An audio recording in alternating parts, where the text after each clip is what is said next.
Bismillahirrahmanirrahim. Assalamualaikum warahmatullahi wabarakatuh.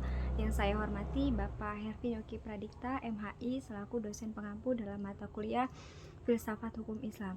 Sebelumnya izinkan saya memperkenalkan diri. Nama saya Astri Rahayu dengan NPM 20210100278.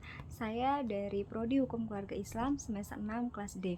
Dalam pertemuan kali ini saya akan mempresentasikan materi ke-9 yang berjudul metodologi hukum Islam.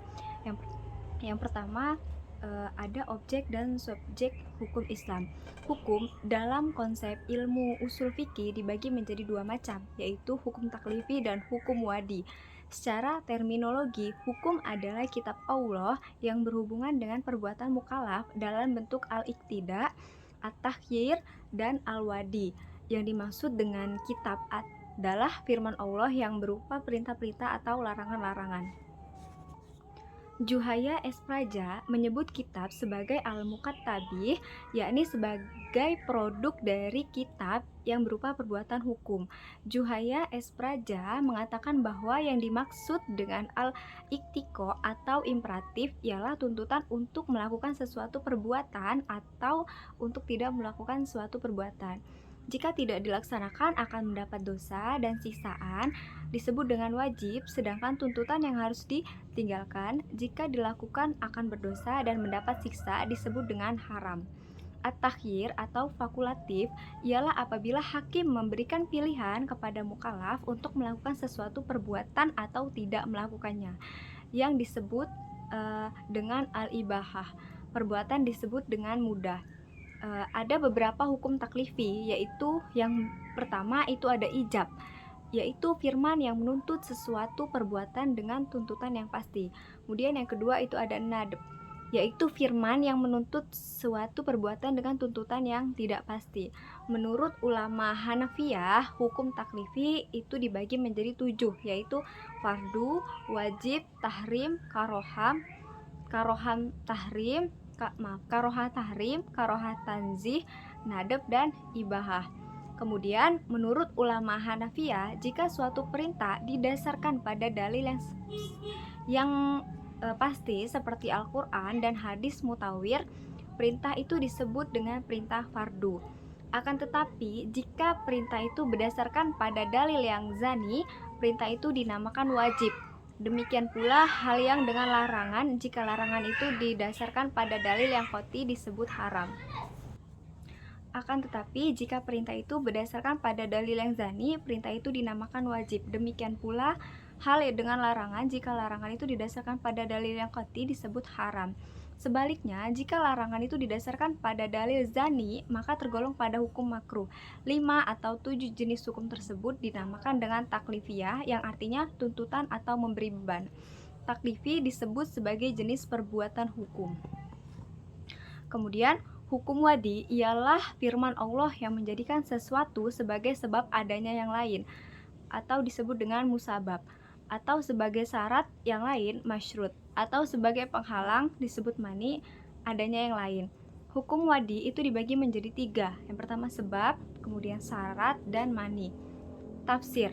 Salah satu metode penggalian hukum Islam, Al-Quran dan Sunnah diyakini sebagai sumber hukum Islam. Kemudian nas-nas yang terkandung di dalamnya ditunjukkan untuk mukallaf.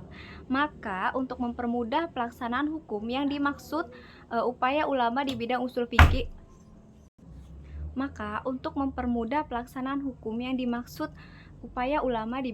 fikih dan bidang fikih mulai menggunakan pendekatan rasio dalam menggali makna dan maksud yang dikandung oleh kedua sumber hukum tersebut. Meskipun nas Al-Quran dan Sunnah telah muhkamah, campur tangan akal tidak dapat dielakkan. Kemudian Al-Quran sebagai sumber hukum Islam, ada kalanya ayat-ayat tersebut saling menafsirkan karena adanya munasabah al-ayah. Tetapi tidak jarang ayat-ayat tersebut membutuhkan hadis untuk menjelaskannya untuk melalui pendekatan ijtihad yang sepenuhnya menggunakan rasio. Munasabah al-ayah merupakan cara kerja akal yang ijtihadiyah karena akal mengupayakan sekuat mungkin untuk mencari dan membentuk paradigma penafsiran tersebut. Lalu selanjutnya ada ijtihad sebagai metode penggalian hukum Islam. Ijtihad berasal dari kata zahda, artinya al-maqayyah, yang berarti sulit, berat, susah, atau sukar. Menurut Rahmat Syafi'i, secara etimologis kata ijtihad artinya kesulitan dan kesusahan.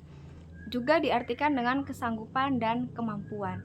Kata zuhda yang selanjutnya menjadi ijtihad diartikan sebagai pekerjaan yang dilakukan dengan sungguh-sungguh dan mengarahkan semua tenaga.